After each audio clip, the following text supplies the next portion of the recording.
There is a tree that does not burn. It grows 20 feet a year. It is lighter than water, stronger than oak. And it has been sacred to 3 civilizations for over 3,000 years. The Chinese carved it into their mythology. The Japanese put it on their imperial seal. Korean artisans built instruments from it that are now UNESCO heritage. And then, one industry, worth $51 billion, classified it as a weed. Not because it was dangerous, not because it was invasive, though they used that word, but because it was better. Better than anything they were selling. This is not a story about a tree. This is a story about a blueprint they tried to bury. And if you understand what happened to it, you'll understand what happened to a lot of things. A tree that doesn't burn, doesn't rot, and grows 20 feet a year is not a weed. It is a blueprint. And the only reason you've never heard of it is because someone else was already selling you pine. Hey, the archive opens 3,000 years before concrete, before steel, before the first nail was driven into softwood. In the mountains of central China, where volcanic soil runs deep and the air thins above the tree line, a valley held a secret. Mist hung low over violet flowers. No sound but wind through branches that had never been cut. In soil that still remembers, a tree was growing that would change the architecture of 3 civilizations. The Chinese were the first to notice. In the Shanhai Jing, one of the oldest texts in Chinese mythology, there is a passage about the Feng Huang, the sacred phoenix. It is said to rest on only one tree, not the tallest, not the oldest, the one that does not burn. The bird that rises from fire chose the tree that fire cannot touch. This was not decoration. This was cosmology. The Chinese placed Paulownia at the center of their spiritual architecture, the bridge between earth and heaven, between mortality and rebirth. But they did more than worship it. They built with it. The guqin, one of the oldest stringed instruments in human history, uses a Paulownia soundboard. Confucius played one. Zhuangzi wrote about its resonance. For over 2,000 years, the wood that held music also held fire at bay. And then came the science. In 1986, the Chinese Academy of Forestry published a study led by Dr. Ping Li. It was the first modern documentation of Paulownia's fire resistance mechanisms. The data confirmed what mythology had encoded for millennia. The cellular structure was unlike anything in commercial forestry. A honeycomb of air pockets. Moisture locked deep inside the grain. Almost no resin, the compound that turns pine into fuel. The ancients didn't have electron microscopes. They had observation. They had 3,000 years of watching this tree stand while everything around it burned. And they were right. But China was not alone. 1,500 miles east, across the Sea of Japan, another civilization was about to build something even deeper around this tree. Not a mythology, an identity.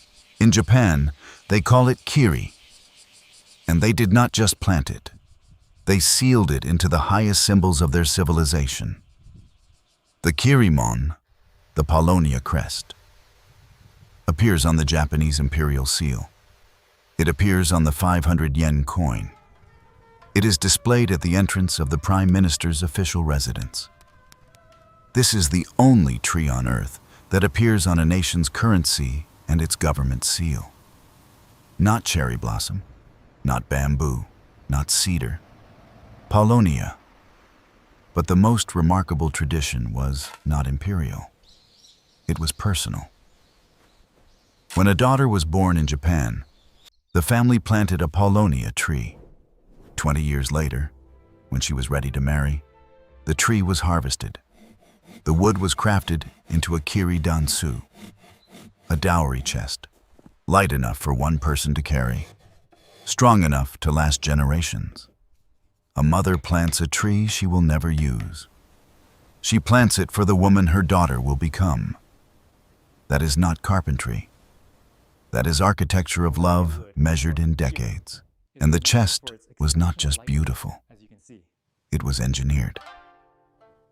In 1657, the Meireki fire swept through Edo, what is now Tokyo. Over 100,000 people died. The city burned for 3 days. Pine furniture turned to ash. Cedar beams collapsed. But when they searched the rubble, they found Paulownia chests.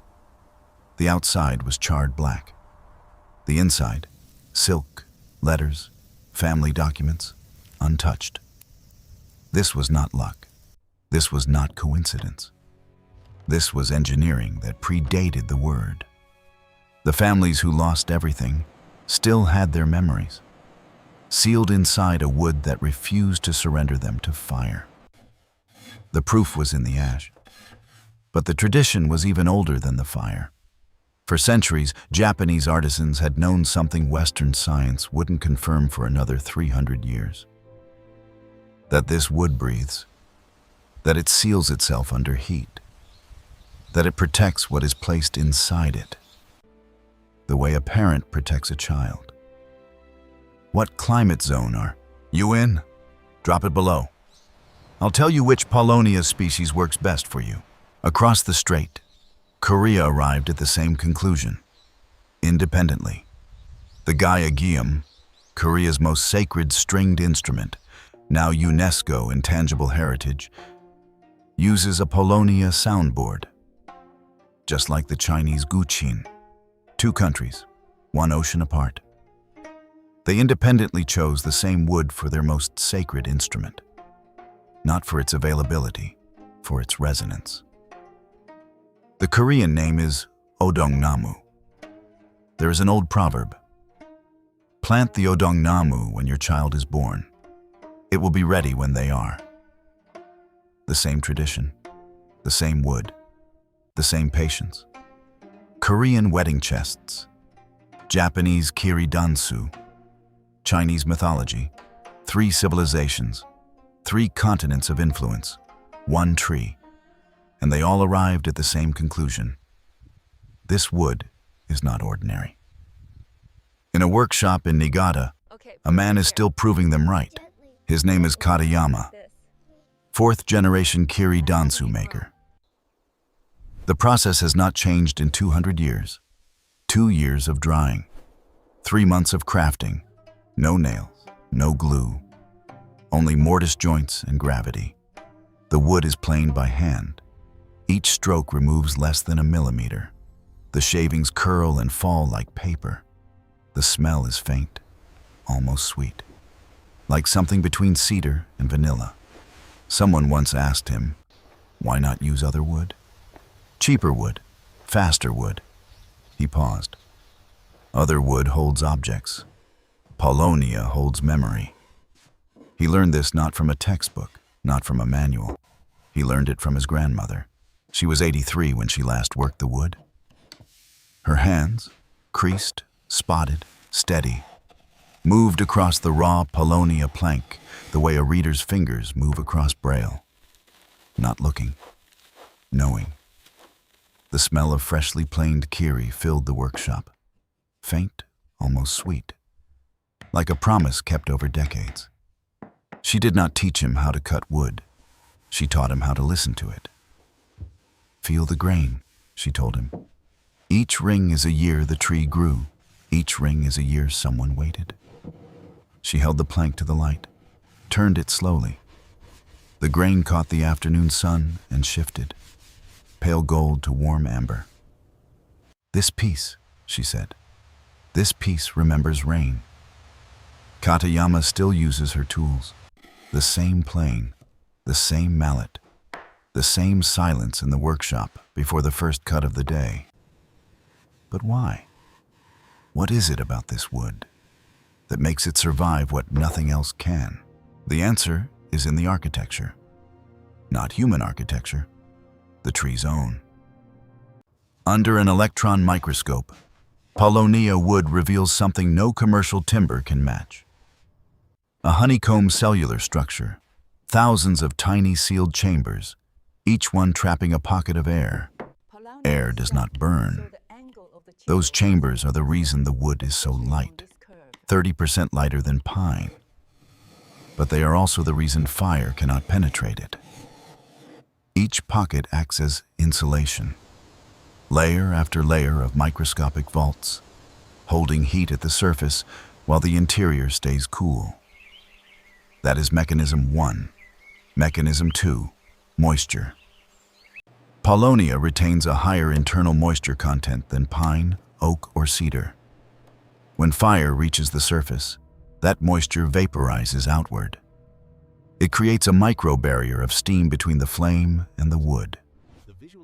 Mechanism 3, self-charring. When exposed to extreme heat, the outer layer of Paulownia chars rapidly and seals. The charred crust becomes a shield. The tree builds its own firewall. Not metaphorically, literally. Mechanism 4, resin, or rather, the absence of it. Resin is fuel. It is the reason pine burns fast and hot. Paulownia has almost none. Put these 4 mechanisms together, and you get a Class A fire rating under ASTME 84 testing. The same rating as concrete and steel, a wood, with the fire rating of concrete. Imagine a castle. The walls are thick, the moat is deep. The gate seals itself when fire approaches. That is what Paulownia does at the cellular level. Now consider this. If you live in a fire zone, California, Australia, Southern Europe, British Columbia, one row of Paulownia between your property and the forest is not landscaping. It is architecture. A living wall that builds itself, grows itself, repairs itself after fire. And there is one more number. Studies from the Chinese Academy of Forestry and European agroforestry trials suggest Paulownia sequesters up to 10 times more carbon per acre than typical hardwood plantations. The tree that survives fire also fights the conditions that cause it. A tree that doesn't burn, doesn't rot, grows faster than anything you can build with, was sacred to 3 civilizations. Why have you never heard of it? Because someone was already selling you something else. Start with the label. Paulownia tomentosa, the wild species, is classified as invasive in Connecticut and restricted in several other states. Is it invasive? Let's be honest. Some species, yes. Tomentosa spreads aggressively in disturbed soil, road cuts, burn scars, clear cuts, anywhere the ground has been opened. But Paulownia elongata, the cultivated variety, produces sterile seeds. Verified hybrids like Cotavisa 2 cannot reproduce without human intervention. The industry didn't make that distinction. They didn't need to. One word, invasive, was enough to shut down an entire conversation. Now look at the building codes. Structural lumber in the United States must pass a battery of tests. Compression, tension, shear, moisture cycling, fire spread. Each test costs tens of thousands of dollars. Full certification takes years. The codes were not written to exclude Paulownia. They were written by people who sell what the codes already approve. Pine, spruce, fir, Douglas fir, the $51 billion U.S. softwood industry. If your wood is already approved and a new species threatens to be lighter, stronger, rot-resistant, and fire-resistant, you don't test it. You don't need to ban it. You just never certify it. Now look at the chemistry. For decades, the standard treatment for outdoor pine has been CCA, chromated copper arsenate. a chemical cocktail involving arsenic, applied to wood to do what Paulownia does naturally. Resist rot. If your product needs arsenic to compete with a tree, you don't improve the product. You remove the tree. This is not a conspiracy. This is not a cover-up. This is architecture. The architecture of absence. And it has happened before. Black locust, fire-resistant, rot-proof, the hardest hardwood in North America. Classified as invasive. Hemp, stronger than cotton, more durable than nylon, restricted for decades. Bamboo, grows faster than wood, stronger by weight than steel. Still not in most building codes. Osage orange, produced the strongest fence post on the continent, replaced by barbed wire. Every time nature builds something better, the system finds a way to forget it. Not with fire, not with war, with paperwork, with classification, with the quiet architecture of looking the other way. But you don't have to forget. If you know someone in a fire zone who's never heard of this tree, share this video. It could change what they plant next spring. So let's talk about what you can actually do. First, species selection. This matters more than anything else. Paulownia tomentosa, the wild type. This is the one classified as invasive. Aggressive cedar. Colonizes disturbed soil. If you are in the eastern United States, this is not the one to plant. Not unless you have a containment strategy and experience. Paulownia elongata, the cultivated species. Sterile hybrids are available. Cultivation 2 is the most widely tested. Farm-friendly, predictable growth. This is what you want. Paulownia fortunei, the subtropical variant. Best for zones 7 through 9. Tolerates more humidity than elongata. Climate zones 5 through 9 confirmed. Zone 4 is marginal. You'll need winter protection the first 2 years. Growth in optimal conditions. Deep soil, full sun, zones 6 through 8. You can expect 15 to 20 feet in the first year. In marginal zones, 10 to 15. Planting, full sun is non-negotiable. Deep, well-drained soil. pH 5.5 to 8. No competition from other plants within the first 2 years. This tree is fast, but only when it has space to breathe. Container growing. Yes, absolutely. For colder zones or smaller properties. Annual root pruning keeps it manageable. Containment for tomentosa. If you choose the wild species, install a root barrier at least 24 inches deep. Remove flower stalks before they set seed. Or simply choose elongata. Coppicing. Cut at 3 to 5 years for biomass or firewood. The stump resprouts. Let it grow 8 to 10 years for structural timber. Economics. And this matters. Mature Paulownia timber sells for $15 to $25 per board foot. One tree at 10 years can produce $300 to $500 of lumber. Your grandfather planted apple trees for food. What if you planted a tree for shelter? One tree, 1 decade. Enough lumber to frame a small structure, fire-resistant, rot-proof, carbon-negative. That is not gardening. That is building an inheritance. It didn't die. It wasn't erased. It wasn't even forgotten. Not by everyone. In Niigata, Katayama-san is still making chests. His grandmother's tools hang on the wall. The plane, the mallet, the silence before the first cut. In Korea, the gyeogyum still sings. In China, the phoenix still rests on the same branch. And across the world, in Portugal, in Australia, in Texas, in British Columbia, Paulownia plantations are growing. Carbon offset projects, agroforestry trials, fire-resistant windbreaks. The tree they classified as a weed is now the fastest growing carbon sink on Earth. It survived the label. It survived the code. It survived the chemistry. It survived every architecture of absence they built around it. And it is still here. And now, so are you. The archive closes. But the Empress Tree does not. It has waited 3,000 years. Through dynasties, through daughters, through fires that consumed everything around it and left it standing. It waited through the building codes and the chemical treatments and the label they gave it to make you look away. It is still waiting. In nurseries, in backyards, in the memory of every artisan who ever carved a chest for a bride.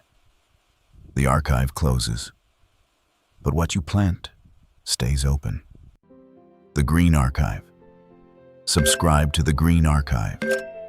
We have more chapters to open.